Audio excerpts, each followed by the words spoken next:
Welcome to the Gymnasium of the Kinosaries, one of the many places where philosophers came to enrich the mind and enlighten the spirit.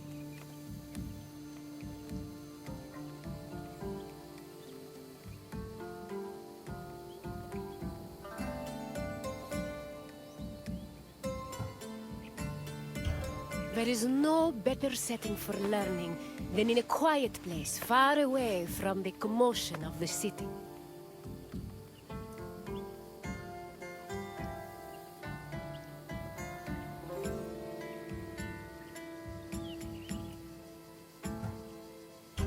Education held a very important place in Greek society.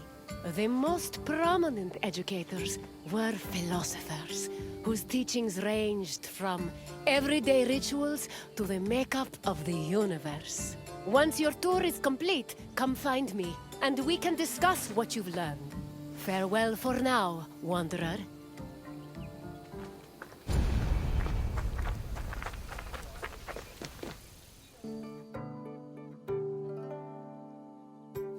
Philosophy comes from the Greek word philosophia, or love of wisdom. This concept was in direct contrast with philochromatia, love of money, and philotimia, love of honor. As of the second half of the 5th century BCE, Athens was known as Greece's capital of philosophy. Due to the rise of democracy, there was an increasing need for education beyond the basic subjects of elementary school. Athenian citizens needed to be able to participate in various functions of the democratic state, such as being elected for office, proposing new laws, engaging in military decisions, or simply defending their rights.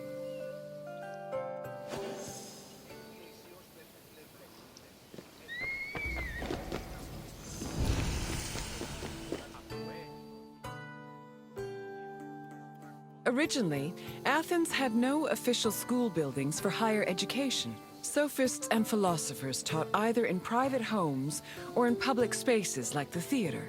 To recruit young pupils for long-term curricula, they also held classes in gymnasia, where young Athenians underwent physical training. The Cynosarges was a sanctuary to Heracles, located in the south suburb of Athens. At the beginning of the 4th century BCE, Antisthenes used this sanctuary as a teaching spot for his school of philosophy, the aptly named Cynicism.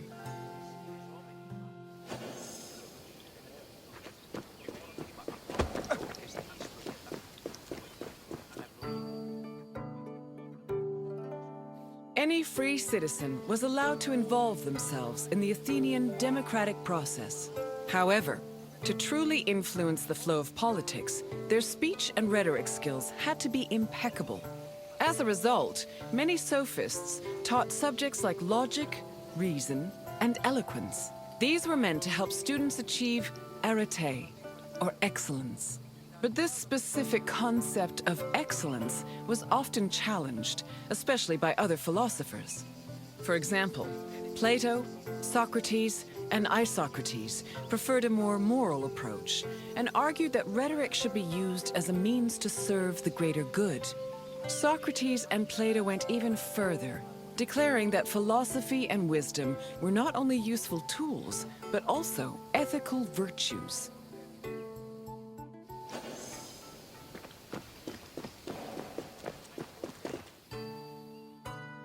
Ancient Greek philosophy was multidisciplinary in nature.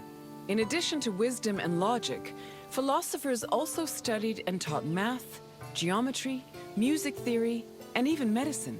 For example, the philosopher Prodicus wrote a treatise called On Human Nature, where he outlined various explanations on human physiology. Philosophy's influence was also great enough to affect medicine. Hippocratic physicians were known to incorporate philosophical ideas into their work, and the treatise On Airs seems to be influenced by pre-Socratic theories on air being the first principle of the universe.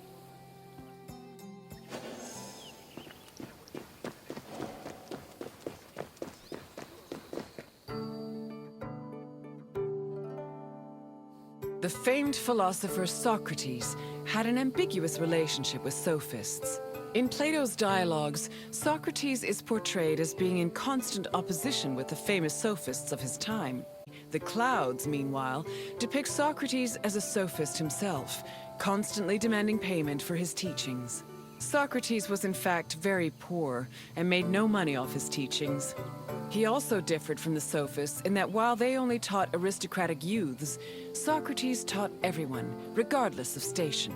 Unfortunately, his controversial ideas and practices did not sit well with the city of Athens, and he was eventually tried for impiety.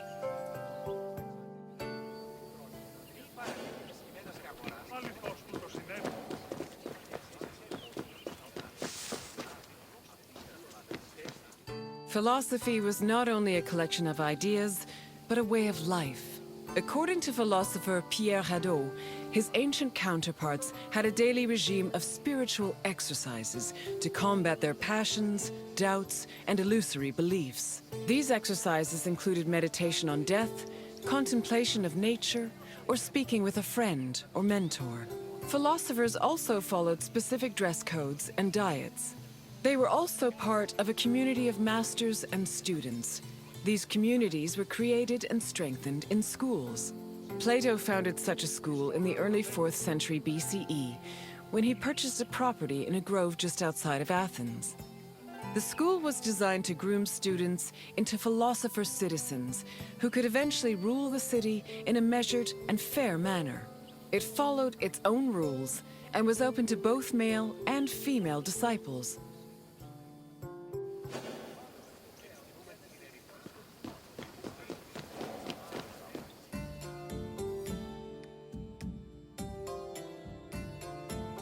I can tell by the crease in your brow that you're already puzzling over the new things you've learned.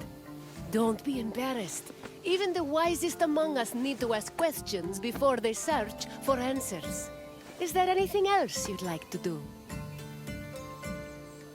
You wish to test your wisdom? Very well. Let's see how you compare to the great philosophers. The first question is an easy one. What does philosophia mean?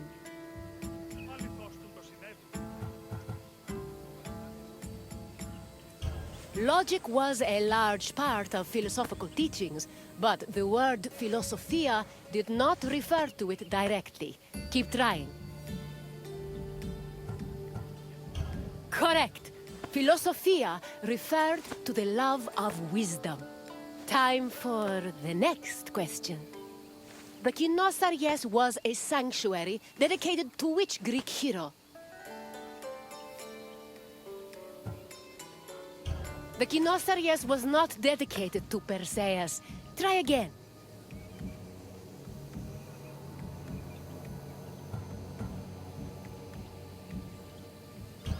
Theseus was a legendary Greek hero whose achievements include such amazing feats as slaying the Minotaur.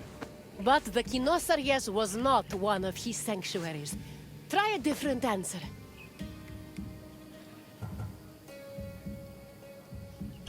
I'm afraid the Kynosarjes was not a sanctuary to Odysseus.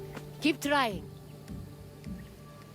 Correct. It was the mighty Heracles. Now, for the last question. Which play by Aristophanes portrayed Socrates as a sophist?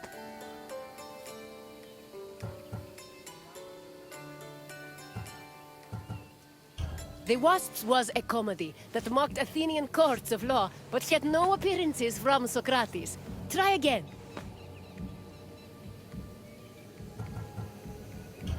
The Frogs was an interesting comedy in that it focused on gods and heroes instead of mortals. Socrates was not part of the play's proceedings, though. Keep trying. Yes, The Clouds was a comedy that portrayed the famous philosopher as a greedy sophist. Plato even believed that this caricature contributed to his mentor's eventual trial and execution. Well done, Wanderer. Even Socrates would be impressed by the depths of your wisdom.